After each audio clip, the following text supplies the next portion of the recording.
I never imagined my son's college graduation would end like this. The ceremony at the University of Minneapolis was perfect. Blue skies, proud families, and the infectious joy of accomplishment in the air. Nathan had worked incredibly hard for his business degree, and I couldn't have been more proud.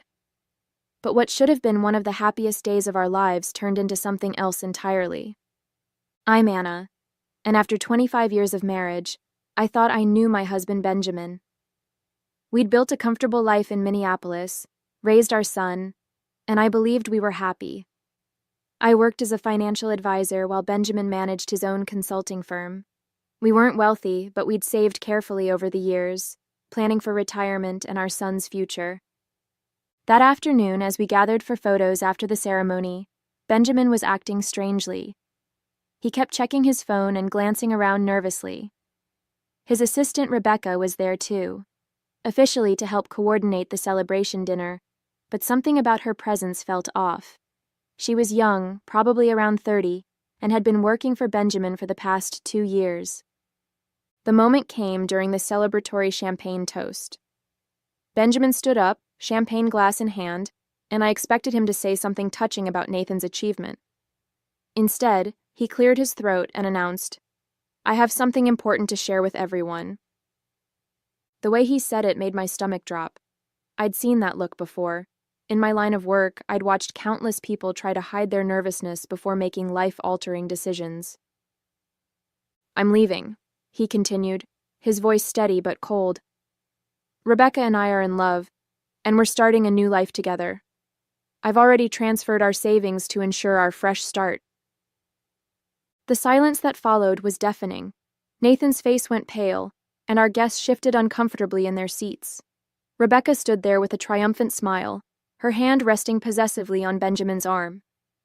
But instead of the shock and devastation Benjamin clearly expected, I felt strangely calm.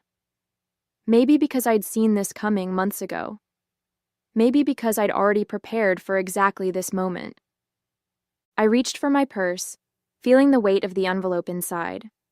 3 months earlier, I'd noticed the first red flag when reviewing our joint accounts, a series of unusual transfers and expensive hotel charges. As a financial advisor, I'm trained to spot irregularities, and these weren't just random splurges.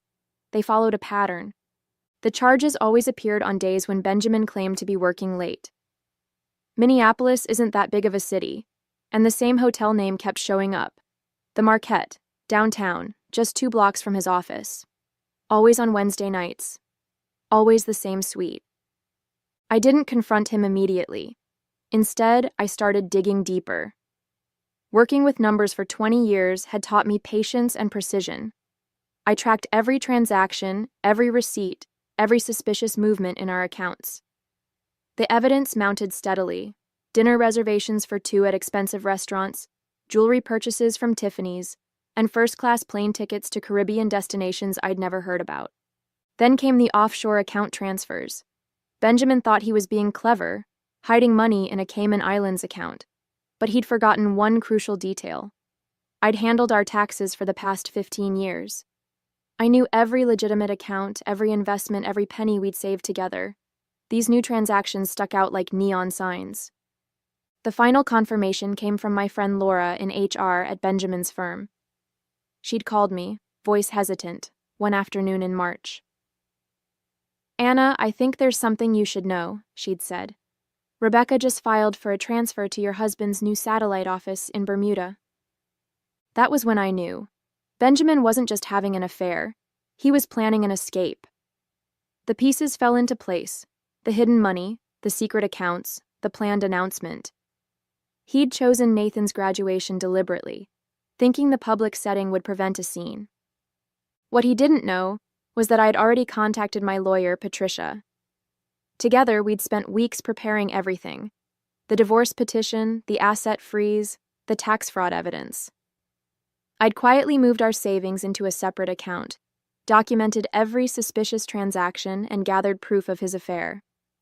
I took another sip of champagne, watching Benjamin's smug expression as he finished his announcement. He thought he had orchestrated the perfect exit. He had no idea that I was about to reveal my own carefully planned surprise. After Benjamin's announcement, Rebecca had the audacity to wave a first-class ticket in front of everyone. "Our flight to Bermuda leaves tonight," she gloated, her voice dripping with satisfaction. "We've already found the perfect beachfront property with your savings." The room erupted in shocked whispers. I could see Nathan's hands trembling with anger, his graduation cap still perched on his head. Our friends and family shifted uncomfortably in their seats, unsure whether to leave or stay for what promised to be an explosive confrontation. Benjamin turned to me, his expression a mixture of triumph and pity. "I've left you enough for a few months' expenses," he said magnanimously. "I think that's more than fair, considering—" "Considering what?" I interrupted, my voice steady.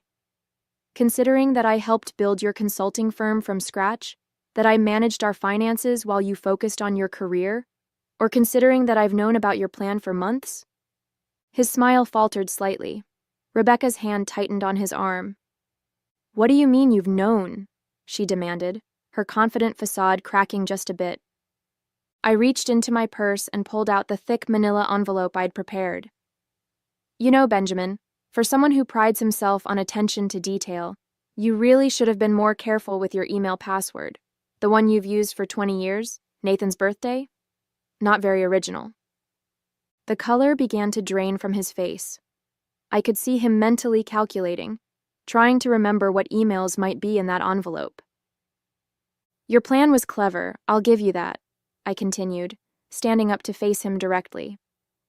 "Setting up the Bermuda account, planning this announcement for Nathan's graduation where you thought I wouldn't make a scene. But you forgot something crucial about me." "And what's that?" he managed to ask, his voice slightly hoarse. "I don't just manage our family's finances. I do this for a living. Did you really think I wouldn't notice the transfers? The hotel charges? The secret account in the Caymans?" I smiled, enjoying the way his eyes widened with each revelation. "Or maybe you thought Laura in HR wouldn't tell me about Rebecca's transfer request to your new Bermuda office." Benjamin's hands were shaking now. Rebecca had taken a step back, her triumphant smile replaced by uncertainty. "Here," I said, holding out the envelope. "Before you leave for your new life, you might want to look at this. Consider it my graduation gift to you both." As Benjamin took the envelope with trembling fingers, I savored the moment. Everything I'd discovered, everything I'd prepared, was about to come to light. And the best part? He had no idea what was coming next. Benjamin's hands trembled as he opened the envelope. I watched with quiet satisfaction as he pulled out the stack of papers, his eyes widening as he scanned the first page. The divorce petition, already filed and stamped, seemed to mock his carefully laid plans. What the hell is this?" he stammered, looking up at me with disbelief. I took another sip of champagne, savoring its crisp taste. "Oh, just some light reading before your romantic getaway," I replied sweetly. "You might want to pay special attention to page 3. Rebecca peered over his shoulder, her perfectly manicured nails digging into his arm as she read. The bank statements showed our joint account's current balance, 0. Every penny had been legally transferred weeks ago to an account solely in my name. "You can't do this," Benjamin sputtered, his face reddening. "That's our money." "Our money?" I interrupted, raising an eyebrow. "You mean the money you were planning to steal? The money you've been slowly siphoning into offshore accounts?" I gestured to the next set of documents. "Speaking of which, the IRS is very interested in your creative accounting methods." The color drained from his face as he flipped through the papers. Hotel receipts, restaurant bills, email printouts detailing his affair with Rebecca, including their plans for this very announcement. Each page was another nail in the coffin of his escape plan. Nathan stood beside me now, his graduation gown rustling as he moved closer. "Dad," he said, his voice thick with emotion, "you were really going to do this? Today of all days?" Benjamin couldn't meet our son's eyes. Instead, he frantically shuffled through the remaining papers until he reached the court order freezing his assets. His hands shook so badly he nearly dropped it. "Everything's frozen," I explained calmly. Your personal accounts, your business accounts, even that lovely little nest egg you thought you'd hidden in the Caymans. My lawyer's quite thorough." Rebecca's triumphant smile had completely vanished. "Babe, what's happening? What does she mean everything's frozen?" I turned to her with mock sympathy. "It means, dear, that your sugar daddy is officially broke. Well, not broke exactly, just unable to access any of his money. I hope you kept your return ticket because it looks like that beachfront property in Bermuda might have to wait." The gathered guests watched in stunned silence. My friend Laura, who had helped expose their plan, tried unsuccessfully to hide a smile behind her hand. Benjamin's younger brother Thomas shook his head in disgust while his wife Catherine whispered, "Good for you, Anna." "You've ruined everything," Benjamin hissed, his facade of control completely shattered. I stepped closer, lowering my voice so only he could hear. "No, you ruined everything the moment you decided to betray our family. I'm just making sure you face the consequences of your choices." The stack of papers slipped from his grasp, scattering across the floor like fallen leaves. Rebecca scrambled to pick them up, her face flushed with humiliation as she realized their perfect plan was unraveling in front of everyone. Benjamin's composure crumbled as he reached the final document, a formal letter from his company's board of directors. His hands gripped the paper so tightly it crumpled at the edges. The letter detailed an immediate investigation into his relationship with Rebecca, citing potential abuse of power and misuse of company resources. "You went to the board?" he whispered, his voice hoarse with disbelief. "Actually, I didn't have to," I replied calmly. "It seems someone else noticed your inappropriate behavior with a subordinate. The ethics committee has been watching you for months." Rebecca's face went pale. "What does this mean for my position?" "Well," I said, setting down my champagne glass, "I believe the HR term is immediate termination. Though given the circumstances, finding another job in Minneapolis might be challenging." Benjamin suddenly straightened, attempting to regain control of the situation. "This is ridiculous. I built that company from nothing. They can't just—" "They can, and they have," I cut in. "The board's quite concerned about potential lawsuits. Apparently, you're not the first executive to think he could use his position to pursue younger employees." Nathan stepped forward, his graduation cap now in his hands. "I can't believe you did this, Dad. To Mom, to our family, to everything we've built." "Son, you don't understand," Benjamin pleaded, reaching for Nathan's arm. "Sometimes marriages just don't." Nathan jerked away from his touch. "Don't try to justify this. You were going to steal Mom's savings and run away with your assistant on my graduation day. I understand perfectly." Rebecca, now gathering her composure, attempted to salvage what she could. "Benjamin, they can't prove anything about us. We can fight this." I laughed, the sound sharp and clear in the tense atmosphere. "The email thread where you both planned this entire scheme, including today's announcement, the hotel receipts, the witness statements from your co-workers? I think they can prove quite a bit."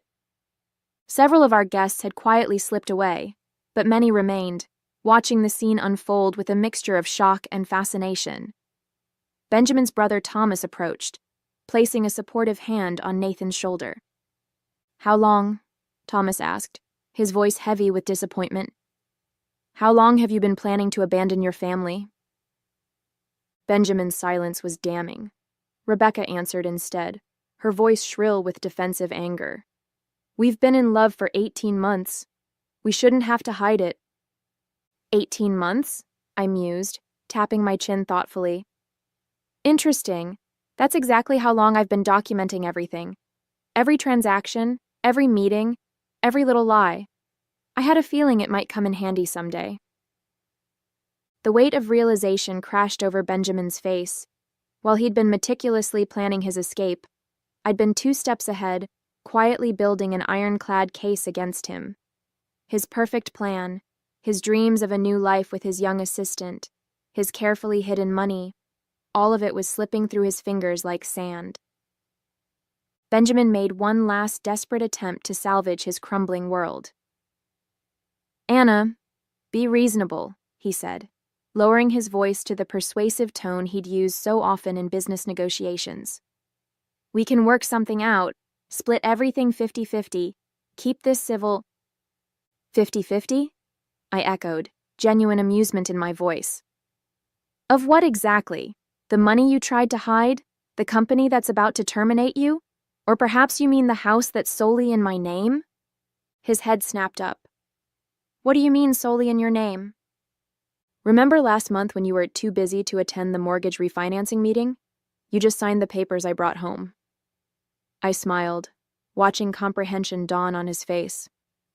You really should read documents before signing them, Benjamin. The house has been transferred to my name only. Rebecca grabbed Benjamin's arm, panic rising in her voice. What about the Bermuda property, our deposit? Frozen, along with every other transaction you've made in the last 6 months, I replied, though I suspect the property developer might be interested to know the funds were obtained fraudulently. Benjamin's face contorted with rage. You vindictive Dad! Nathan's sharp voice cut through the air. Don't you dare finish that sentence. The remaining guests watched in stunned silence as Benjamin's carefully crafted facade finally shattered completely. His shoulders slumped, and for the first time, he looked his age. I've worked with your lawyer, Patricia, I continued calmly. She's prepared a fairly generous settlement offer considering the circumstances. You can sign it now, or we can let the judge decide after reviewing all this evidence. Your choice. Rebecca stepped away from Benjamin, her young face etched with dawning horror. You promised me security, she whispered to him. You said we'd have everything we needed. Oh, honey, I said, almost feeling sorry for her. He promised me security too 25 years ago. Look how well that turned out. Thomas approached his brother, disgust evident on his face. The family lake house you've been maintaining for Mom and Dad, have you been using that for your little rendezvous too? Benjamin's silence was answer enough. I'll tell them myself, Thomas spat. They should know what their son has become. Nathan, still in his graduation robes, squared his shoulders. I think it's time for you both to leave, he said, his voice steady despite the emotion in his eyes. You've ruined enough of today already. I watched as Benjamin's world collapsed around him. His son's graduation, which he'd chosen as the stage for his grand exit, had instead become the scene of his ultimate humiliation. The whispers and stares of our guests, the disgust on his brother's face, the rejection in his son's eyes. It was all crashing down on him at once. The settlement papers will be at Patricia's office on Monday, I said, gathering my purse. Don't bother trying to access any accounts before then. And Benjamin? I paused, meeting his defeated gaze. I suggest flying coach to Bermuda. First class might be a bit out of your price range now. As Benjamin and Rebecca slunk away from the graduation celebration, I turned to our remaining guest with a bright smile. Well, now that the unexpected entertainment is over, shall we properly celebrate Nathan's achievement? Laura rushed forward to hug me. Anna, that was absolutely brilliant, she whispered. I've never seen Benjamin speechless before. Nathan wrapped an arm around my shoulders. Mom, I can't believe you've been planning this for months without letting on. How did you stay so calm? Years of handling other people's finances taught me patience, I replied, squeezing his hand. And watching your father's schemes fall apart was worth every second of waiting. Thomas raised his glass. To Anna, who just gave us the most satisfying show of justice I've ever witnessed. And to Nathan, whose graduation will certainly be remembered for years to come. The remaining guests laughed and clinked their glasses. The tension in the room dissolved into a celebratory atmosphere as everyone gathered around to congratulate Nathan properly. Catherine, Thomas's wife, pulled me aside. That letter from the board? You timed everything perfectly, didn't you? I smiled. The ethics committee had been building their case for months. I just made sure their announcement coincided with his planned escape. Timing is everything in finance. And revenge. As we moved the celebration to the restaurant I'd reserved, notably not the one Benjamin had planned to use, I felt lighter than I had in years. The weight of Benjamin's betrayal and deception had been replaced by a sense of triumph and freedom. Nathan leaned over and whispered, "Best graduation gift ever, Mom." 2 weeks later, I sat across from Patricia in her downtown Minneapolis office, reviewing the final divorce settlement. Benjamin had signed everything without protest, the fight completely drained from him after our graduation day confrontation. The company's ethics investigation had revealed even more than I'd uncovered. 3 other young assistants had come forward with stories of Benjamin's inappropriate behavior. The board had terminated him immediately, his reputation in the business community thoroughly destroyed. Rebecca, facing her own professional crisis, had quickly abandoned their plans for a new life together. Last I heard, she'd moved back to Chicago to live with her parents, her dreams of being a trophy wife in Bermuda thoroughly shattered. The house is secure, the assets are protected, and the tax fraud evidence has been handed over to the proper authorities, Patricia said, organizing the final papers. I'd say this is one of the cleanest divorces I've handled despite the circumstances. Nathan, who'd accepted a job offer in Minneapolis, took me to dinner that evening. "You know, Mom, I've been thinking about what you did, how you handled everything so strategically. Would you consider doing some financial consulting for my new company?" I smiled, touched by his faith in me.